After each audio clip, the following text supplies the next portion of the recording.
Malaysia গেলেই বেতন কমপক্ষে 25,000 টাকা, নিয়োগকর্তা দেবে যাওয়ার সব খরচ। 4.5 বছর পর বাংলাদেশ থেকে কর্মী নিতে দুই দেশের সমঝোতা স্মারক সই।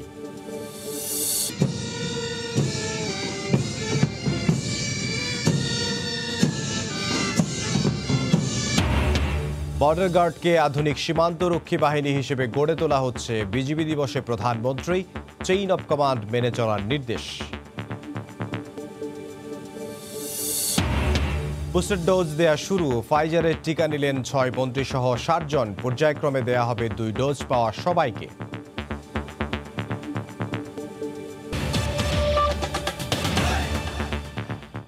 দেখছিলেন শিরোনাম। প্রবাসী সময়ের সঙ্গে আছে আমি ইমদাদুল হক। প্রায় 4 বছর পর বাংলাদেশ থেকে আবারও কর্মী নিতে সমঝোতা স্মারক সই করেছে মালয়েশিয়া। কুয়ালালামপুরে রোববার দুপুরে এই স্মারক স্বাক্ষর করেন বাংলাদেশের প্রবাসী কল্যাণ ও বৈদেশিক কর্মসংস্থান মন্ত্রী ইমরান আহমদ এবং দেশটির মানব সম্পদ মন্ত্রী এম সারাভানান। সর্বনিম্ন মজুরি প্রায় 25,000 টাকা বলে জানিয়েছেন প্রবাসী কল্যাণ মন্ত্রী। দেশটিতে নেয়ার সব খরচ বহন করবেন নিয়োগকর্তা। কুয়ালালামপুর থেকে মোহাম্মদ আব্দুল কাদেরের রিপোর্ট। মালয়েশিয়ায় প্রায় 4 বছর ভিসা বন্ধ থাকার পর আবারও কাজের সুযোগ মিলতে যাচ্ছে বাংলাদেশিদের। কর্মী নিতে রোববার কুয়ালালামপুরে সমঝোতা স্মারকে সই করেন বাংলাদেশের প্রবাসী কল্যাণ ও বৈদেশিক কর্মসংস্থান মন্ত্রী ইমরান আহমদ এবং মালয়েশিয়ার মানব সম্পদ মন্ত্রী এম সারাভানান। চুক্তিতে কর্মীদের বাধ্যতামূলক বিমাসহ বেশ কিছু বিষয় অন্তর্ভুক্ত করা হয়েছে। বৃক্ষরোপণ, বাগান, কৃষি, উৎপাদন, পরিষেবা, খনি ও খনন, নির্মাণ এবং গৃহকর্মী নিয়োগের জন্য উন্মুক্ত হবে বলে জানিয়েছেন মালয়েশিয়ার মানব সম্পদ মন্ত্রী। মালয়েশিয়ায় সর্বনিম্ন মজুরি 1200 রিঙ্গিত হবে বলে জানিয়েছেন প্রবাসী কল্যাণ মন্ত্রী। বেসিক স্যালারি এখানে মালয়েশিয়ান সরকারের যে মিনিমাম স্যালারি ধরা আছে ওটা হলো মিনিমাম স্যালারি। এটা কিন্তু অ্যালাউন্স ছাড়া ওই একই সিস্টেম যত মালয়েশিয়ানরা যারা পাবে, আমাদের যারা বিদেশ থেকে যারা আসবে ওরাও কিন্তু মিনিমাম ওটাই পাবে। দুর্নীতিসহ নানা অভিযোগ তুলে 2009 সালে বাংলাদেশ থেকে কর্মী নেওয়া বন্ধ করে দেয় মালয়েশিয়া। এরপর 2018 সালে প্রবাসী এক বাংলাদেশি ব্যবসায়ীর নেতৃত্বে মালয়েশিয়ার স্বরাষ্ট্র মন্ত্রণালয়ের সঙ্গে যোগ সাজশে একটি চক্র 10 এজেন্সিকে নিয়ে সিন্ডিকেট করে শ্রমিকদের কাছ থেকে 2 বছরে 200 কোটি রিঙ্গিত হাতিয়ে নেওয়ার অভিযোগ উঠে। আবারও বন্ধ হয়ে যায় জনশক্তি রপ্তানি। গেল সপ্তাহে মালয়েশিয়ার মন্ত্রিসভার বৈঠকে বাংলাদেশ থেকে আবারও শ্রমিক নেওয়ার সিদ্ধান্তে অনুমোদন দেওয়া হয়। এরই প্রেক্ষিতে মালয়েশিয়া সরকারের আমন্ত্রণে রোববার ভোরে মালয়েশিয়ায় পৌঁছান প্রবাসী কল্যাণ ও বৈদেশিক কর্মসংস্থান মন্ত্রী ইমরান আহমদ সহ বাংলাদেশের প্রতিনিধি দল। মোহাম্মদ আব্দুল কাদের, সময় সংবাদ, কুয়ালালামপুর, মালয়েশিয়া। 22 ডিসেম্বর প্রধানমন্ত্রীর মালদ্বীপ সফরে প্রবাসীদের রেমিট্যান্স পাঠানোর জন্য ব্যাংকিং ব্যবস্থা চালুর বিষয়ে আলোচনা হবে বলে জানিয়েছেন পররাষ্ট্রমন্ত্রী। রাজধানীর ফরেন সার্ভিস একাডেমিতে আয়োজিত সংবাদ সম্মেলনে কথা জানান মন্ত্রী। এছাড়া মালদ্বীপে অবৈধ শ্রমিকদের বৈধকরণ সহ বেশ কয়েকটি বিষয়ে সমঝোতা স্মারক সই হতে পারে বলেও জানান তিনি। এ সফরে বাংলাদেশের পক্ষ থেকে মালদ্বীপকে 13টি সেনা যান উপহার দেওয়া হবে। সার্কভুক্ত দেশ মালদ্বীপে অবস্থান করছে 2 লাখের বেশি বাংলাদেশি, যাদের মধ্যে 50,000 রয়েছেন অবৈধ উপায়ে। 22 ডিসেম্বর প্রধানমন্ত্রীর মালদ্বীপ সফরকে ঘিরে তাই উঠে এসেছে রেমিটেন্স পাঠানো সহজকরণ, অবৈধদের বৈধ করা সহ প্রবাসীদের স্বার্থ সংশ্লিষ্ট নানা আলোচনা। রোববার রাজধানীর ফরেন সার্ভিস একাডেমিতে প্রধানমন্ত্রীর মালদ্বীপ সফর নিয়ে আয়োজিত এক সংবাদ সম্মেলনে পররাষ্ট্রমন্ত্রী বলেন, প্রবাসীদের রেমিটেন্স পাঠানোর জন্য ব্যাংকিং ব্যবস্থা চালুর বিষয়ে কাজ চলছে। রেমিটেন্স পাঠানোর ব্যাংক একটা হওয়ার জন্য কথাবার্তা হচ্ছে। So we will encourage, even সরকারি ব্যাংক হোক আর প্রাইভেট ব্যাংক হোক, উই উইল এনকারেজ। আমরা এই সফরে we should make it A point, তারা যাদের অবৈধ আছে তাদের রেগুলারাইজেশন করতেছে। অনেকে অবৈধ ভয় পায় রেজিস্ট্রেশন করতে, তো তখন বলছিল যে এদের বলেন রেজিস্ট্রেশন করতে, তাহলে তাদের জন্য সুবিধা। 23 তারিখ মালদ্বীপে গার্ড অফ অনার গ্রহণ করবেন প্রধানমন্ত্রী। পরে দেশটির প্রেসিডেন্টের সঙ্গে দ্বিপাক্ষিক বৈঠকে বাংলাদেশ মালদ্বীপের মধ্যে বিনিয়োগ সম্প্রসারণ, স্বাস্থ্য শিক্ষা ক্ষেত্রে সহযোগিতা বৃদ্ধি সহ কয়েকটি বিষয়ে সমঝোতা স্মারক স্বাক্ষর হতে পারে বলে জানান পররাষ্ট্রমন্ত্রী। স্বাস্থ্য, শিক্ষা, দ্বৈত করারও ডাবল ট্যাক্সেশন এগ্রিমেন্ট, যুব ও ক্রিয়া বিষয়ক কয়েকটি চুক্তি বা সমঝোতা স্মারক স্বাক্ষরিত হতে পারে। এ সফরে মালদ্বীপের সেনাবাহিনীকে 13টি সেনাযান উপহার দেওয়া হবে বাংলাদেশের পক্ষ থেকে। পাশাপাশি দেশটির সংসদে ভাষণ দেওয়ারও কথা রয়েছে প্রধানমন্ত্রী শেখ হাসিনার। সম্প্রতি আরও কিছু তাজওয়ার মাহমিদ, সময় সংবাদ, ঢাকা। আধুনিক সীমান্তরক্ষী বাহিনী হিসেবে বিজিবিকে গড়ে তোলা হচ্ছে জানিয়ে প্রধানমন্ত্রী শেখ হাসিনা বলেছেন, এই বাহিনী এখন ত্রিমাত্রিক। রোববার সকালে বিজিবি দিবসে পিলখানায় আয়োজিত অনুষ্ঠানে গণভবন থেকে ভার্চুয়ালি যুক্ত হয়ে কথা বলেন প্রধানমন্ত্রী। সরকার প্রধান আরও বলেন, দেশপ্রেম ও সততা নিয়ে দায়িত্ব পালন করতে হবে। কোনো অবস্থাতেই যেন বাহিনীর চেইন অব কমান্ড বা শৃঙ্খলায় ব্যাঘাত না ঘটে, সেদিকেও বিশেষভাবে নজর দেওয়ার নির্দেশ দেন শেখ হাসিনা।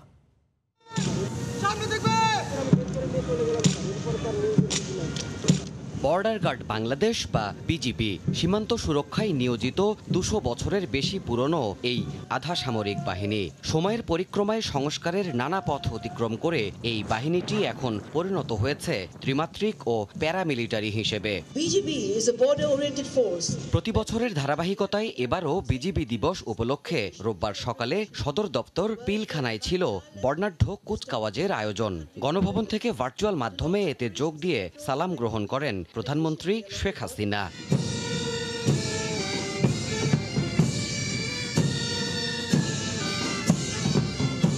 অনুষ্ঠানে এই বাহিনীর উন্নয়নে সরকারের পদক্ষেপ তুলে ধরে বক্তব্য রাখেন সরকার প্রধান। তিনি বলেন, আধুনিক সীমান্তরক্ষী বাহিনী হিসেবে বিজিবিকে গড়ে তুলতে সব কাজ অব্যাহত রেখেছে সরকার। জানান, সীমাবদ্ধতা সত্ত্বেও সফলতা কম নয় বিজিবির। বিজিবি এখন জল, স্থল ও আকাশ পথে দায়িত্ব পালন করতে সক্ষমতা অর্জন করেছে। হেলিকপ্টার সংযোজনের মাধ্যমে বাহিনীকে আমরা ত্রিমাত্রিক বাহিনীতে হিসেবে গড়ে তুলেছি।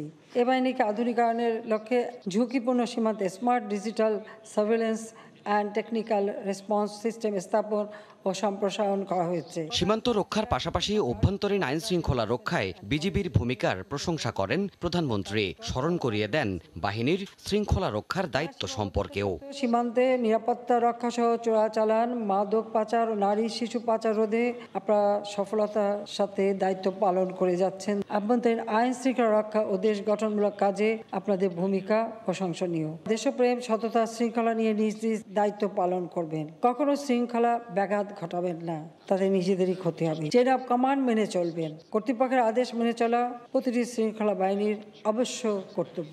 পরে বিজিবি দিবস উপলক্ষে বিশেষ অবদানের স্বীকৃতি স্বরূপ ৮ বিজিবি সদস্যকে প্রধানমন্ত্রীর পক্ষে পদক তুলে দেন স্বরাষ্ট্রমন্ত্রী। শুভ উদ্বোধন ঘোষণা করছি।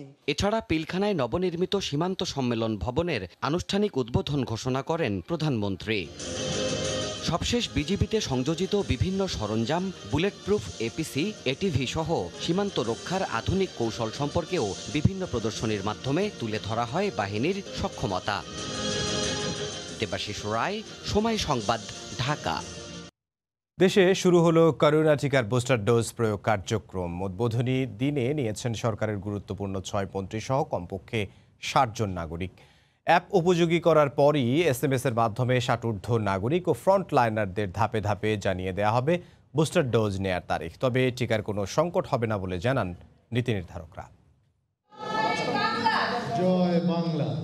সেই রুনু ভেরোনিকা কস্তার জয় বাংলা ধ্বনিতে কোভিড টিকা কার্যক্রমে আবারও নতুন মাইলফলক। যিনি পেয়েছিলেন দেশে করোনা ভাইরাসের প্রথম টিকা, কুর্মিটোলা জেনারেল হাসপাতালে সেই নার্সের দেহে প্রয়োগের মধ্য দিয়ে শুরু বুস্টার বা তৃতীয় ডোজ কার্যক্রমের যাত্রাও।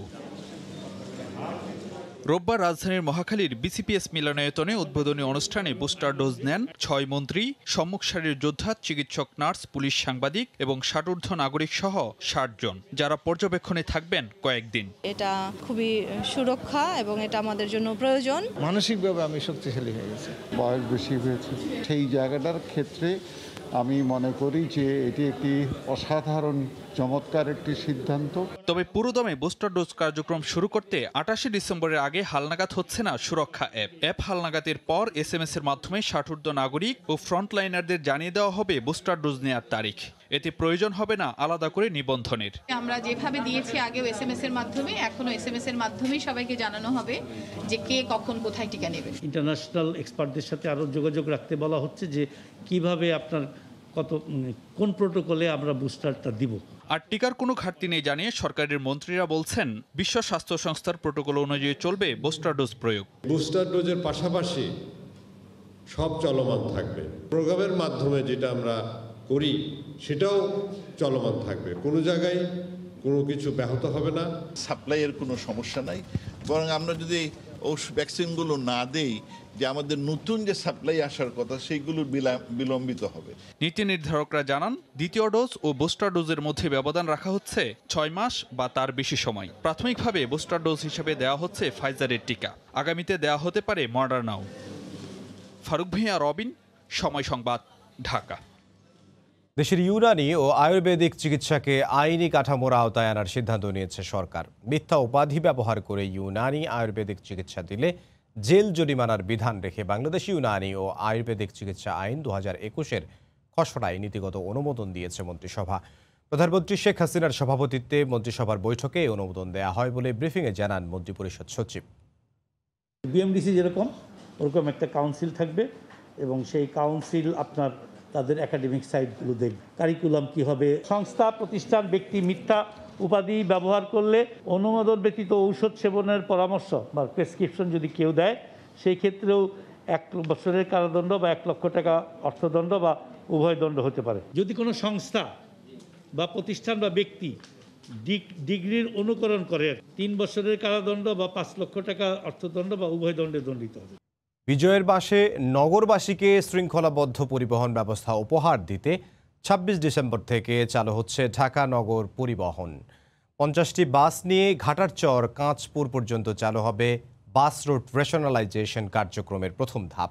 নগর ভবনে সভা শেষে সিদ্ধান্তের কথা জানানো হয়।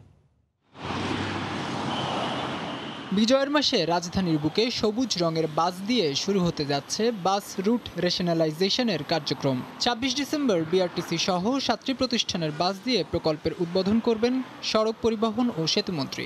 ঘাটারচর থেকে মতিঝিল হয়ে সাইনবোর্ড কাঁচপুর পর্যন্ত এই যাত্রাপথে আমাদের পাইলটিং, যেটা নমুনা হিসেবে আমরা শুরু করব ইনশাআল্লাহ আগামী 26 ডিসেম্বর। আমাদের মাননীয় সড়ক পরিবহন ও সেতুমন্ত্রী, যদিও তিনি অসুস্থ, তিনি সশরীরে না পারলেও তিনি ভার্চুয়ালি 26 ডিসেম্বর সকাল 10টাতে তিনি এটা শুভ উদ্বোধন ঘোষণা করবেন। রোববার সন্ধ্যায় বাস রুট রেশনালাইজেশন কমিটির এক সভায় বলা হয়, শুরুতে ঘাটারচর থেকে মতিঝিল হয়ে কাঁচপুর রুটে চলবে বাসগুলো। ই টিকিট সিস্টেমে কিলোমিটার প্রতি ভাড়া নির্ধারণ করা হয়েছে 2 টাকা 15 পয়সা। ভাড়া হচ্ছে পার কিলোমিটারে 2 টাকা 15 পয়সা। আগের যে প্রজ্ঞাপন আছে সেটি রাখা হয়েছে। এই রুটে পুরাতন কোনো বাস না চললেও অন্য রুটের মাধ্যমে সমন্বয় করা হবে পুরাতন বাসগুলোর। ড্রাইভারদের দেওয়া হবে নির্দিষ্ট পোশাক। প্রকল্পের বাসগুলো থামবে নির্ধারিত যাত্রী ছাউনি ও টার্মিনালে। ডাম্পিংয়ের ব্যবস্থা করা হয়েছে মাতুয়াইলে। কাজেই ফিটনেস নিশ্চিত করতে হবে বলে জানিয়েছেন দক্ষিণের মেয়র ফজলানুর তাপস। মালিক পক্ষ থেকে সব ধরনের সহায়তা দেওয়া হবে বলে জানিয়েছেন ঢাকা সড়ক পরিবহন মালিক সমিতির সাধারণ সম্পাদক খন্দকার এনায়েতুল্লাহ। আমাদের পক্ষ থেকে আমরা সর্বপ্রকার সহযোগিতা দিয়ে আসছি। এবং কোন বিষয়ে সহযোগিতা করবেন? এই যে রোড ফ্রাঞ্চাইজির ব্যাপারে। নগরবাসীকে পরিকল্পিত পরিবহন সেবা দিতে খুব শিগগিরই এই প্রকল্পের অধীনে সকল রুটে পরিবহন ব্যবস্থা চালু করা হবে। জাওয়াদন্তু, সময় সংবাদ, ঢাকা। ঢাকা সেনানিবাসে স্বাধীনতার সুবর্ণ জয়ন্তী উপলক্ষে ভারত ও মালদ্বীপ থেকে আসা ন্যাশনাল ক্যাডেট কোরের অফিসার ও ক্যাডেটদের সম্মানে সাংস্কৃতিক অনুষ্ঠানের আয়োজন করা হয়েছে। অনুষ্ঠানে বাংলাদেশ ন্যাশনাল ক্যাডেট কোরের মহাপরিচালক ব্রিগেডিয়ার জেনারেল নাহিদুল ইসলাম খান ও বিএনসিসির ঊর্ধ্বতন কর্মকর্তারা উপস্থিত ছিলেন। সাংস্কৃতিক সন্ধ্যায় বাংলাদেশ সহ ভারত ও মালদ্বীপের ঐতিহ্যবাহী নৃত্য ও গান পরিবেশন করা হয়।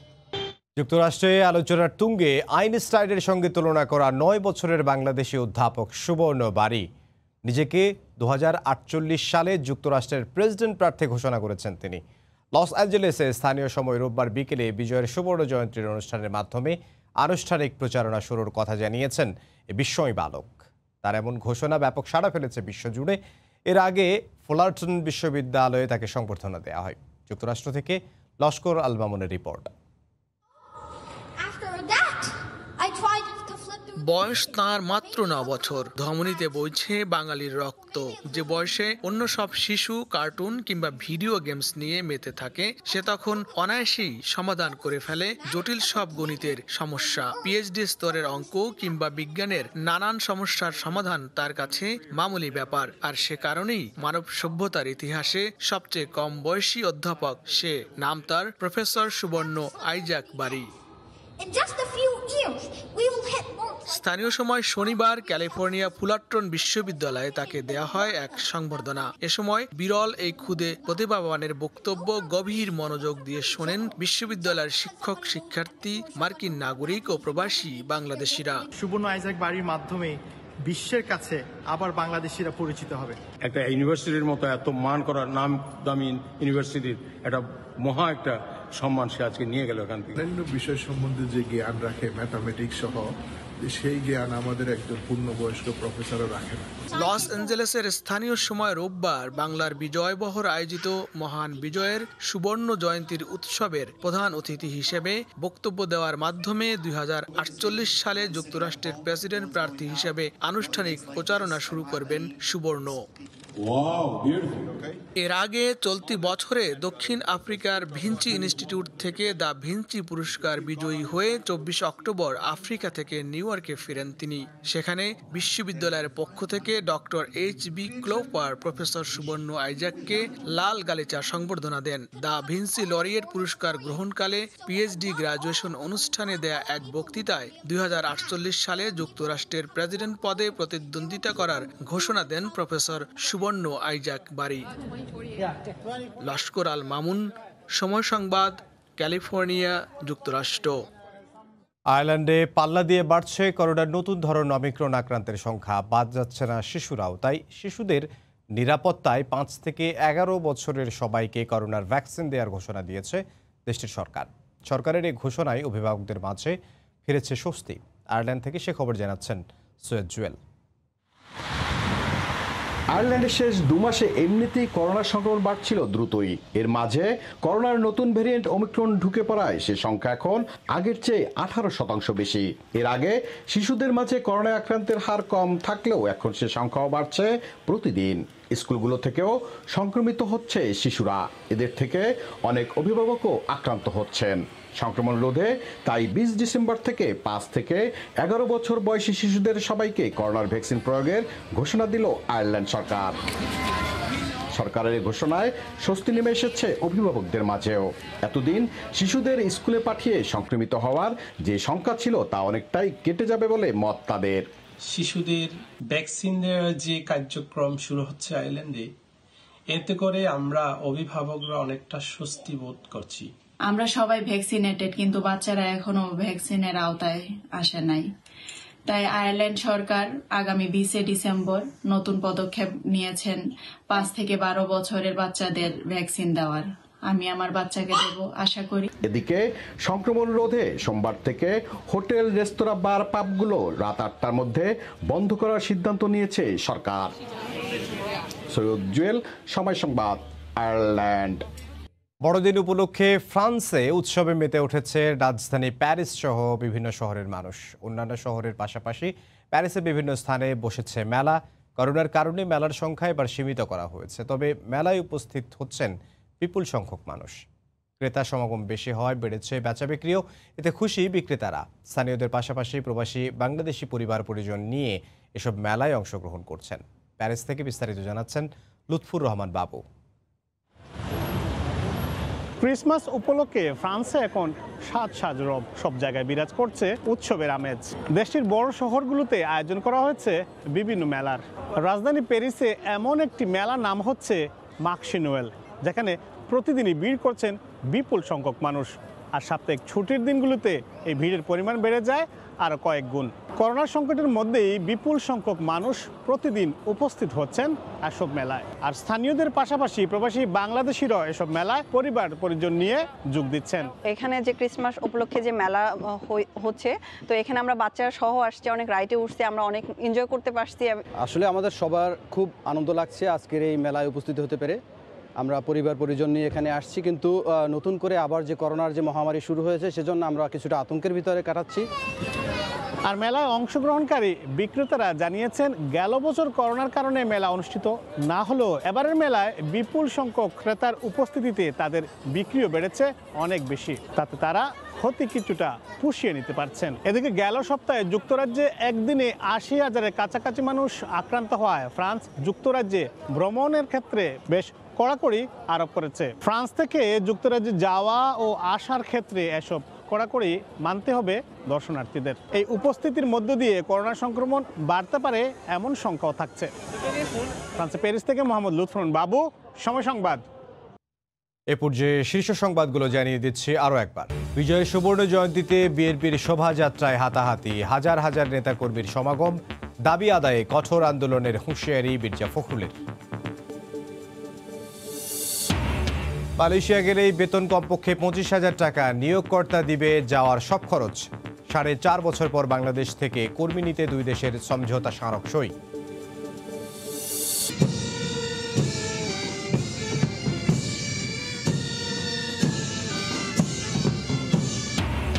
বর্ডার গার্ডকে আধুনিক সীমান্তরক্ষী বাহিনী হিসেবে গড়ে তোলা হচ্ছে। বিজিবি দিবসে প্রধানমন্ত্রী চেইন অব কমান্ড মেনে চলার নির্দেশ।